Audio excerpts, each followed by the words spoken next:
बॉम्बे एक बहुत अजीब सा शहर है। इतनी आबादी के बावजूद यहाँ का अकेलापन यहाँ की ऊंची इमारतों की तरह है, जिन्हें आप देख तो सकते हैं लेकिन छूने के लिए वक्त नहीं। बॉम्बे में हर समय हर कोई एक भाग दौड़ में लगा रहता है। लोग कहाँ जा रहे हैं ये किसी को नहीं पता, लेकिन कहीं जा रहे हैं ये हम सबको मालूम है। बॉम्बे आपको रिश्ते भी भुलाने लगता है। आप घर, गाड़ी, पैसे से एक ऐसा रिश्ता बना लेते हैं कि आप रोटी के साथ नाश्ता, कपड़ों के साथ दोपहर का खाना और मकान के साथ लिपट कर सो भी जाया करते हैं। एक ऐसी ही भागदौड़ में थी मैं। अपने अकेलेपन को समेट के एक ऐसी ही ऊंची सी इमारत में मैं घर ढूंढ रही थी। करीबन 1 साल हो गया था मुझे उस बिल्डिंग में रहते रहते, लेकिन टिपिकल बॉम्बे स्टाइल में मैं ये भी नहीं जानती थी कि मेरे पड़ोस में कौन रहता है। शायद आपने ये सुना होगा कि आप अपने दोस्त खुद चुनते हैं, आप अपने दुश्मन भी खुद चुनते हैं, लेकिन आपका परिवार और आपके पड़ोसी सिर्फ ऊपर वाला ही चुनता है। एंटी सोशल हूं मैं थोड़ी, मुझे दोस्त बनाना नहीं आता, और अगर कभी गलती से दोस्ती हो भी जाती है तो उस दोस्ती को निभाना नहीं आता। घर से निकलती हूं तो सिर्फ काम के लिए, और वापस आती हूं तो हमेशा काम से थक कर। शायद इसीलिए एक दिन मैं जब अपनी बिल्डिंग के लिफ्ट में थी और एक शख्स ने मुझसे बात करनी चाहिए, मुझे लगा कि फालतू में लाइन मार रहा है। आशिकों की भी कोई कमी नहीं है बॉम्बे शहर में, तो थोड़ा एहतियात बरतना पड़ता है। बातचीत के दौरान मुझे पता चला कि वो शख्स मेरे घर के ठीक ऊपर रहता है, और उसने टिपिकल आशिक स्टाइल में कहा, कभी कोई मदद चाहिए हो तो मुझे बताना। कितनी घटिया पिकअप लाइन है, मैंने सोचा।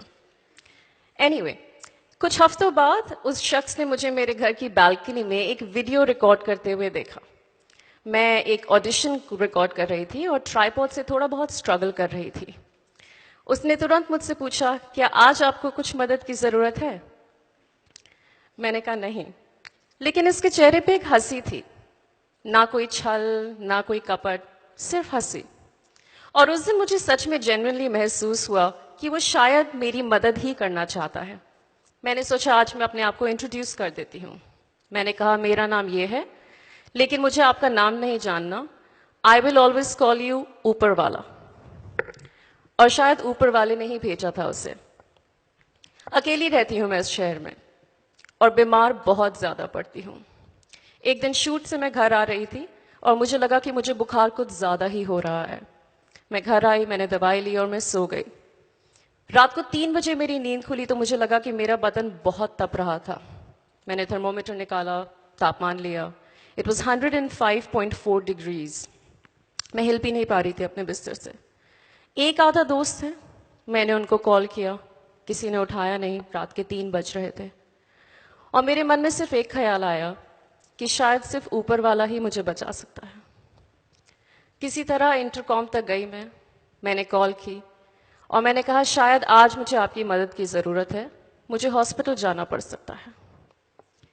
वो नीचे आया एक पड़ोसी के तौर पर। ना कोई रिश्ता, ना कोई दोस्ती, ना कोई प्यार, सिर्फ मेरे घर की छत और उसके घर की ज़मीन एक दूसरे को कई सालों से जानती थी। अगले कुछ घंटों तक उसने मेरी बहुत सेवा की, निस्वार्थ, निष्पक्ष, निर्मय। जैसे एक माँ अपने बुखार में तपते हुए बच्चे के सिर पर पट्टियां रखती है, सुबह 6 बजे तक उसने मेरे सर पे ठंडी पट्टियां रखी। सुबह होने पे हम डॉक्टर के पास गए तो डॉक्टर ने कहा मलेरिया है। कुछ हफ्तों में ठीक हो गई मैं। मेरे एक आधा दोस्त आए मुझसे मिलने, किसी ने फोन पे पूछताछ भी की, लेकिन उस ऊपर वाले ने मुझे एक ऐसा रिश्ता सिखलाया जो रिश्ता होता है इंसानियत का। जो दीवारें हमारे घरों के बीच में तो जरूर होती हैं, लेकिन हमारे दिलों के बीच में नहीं।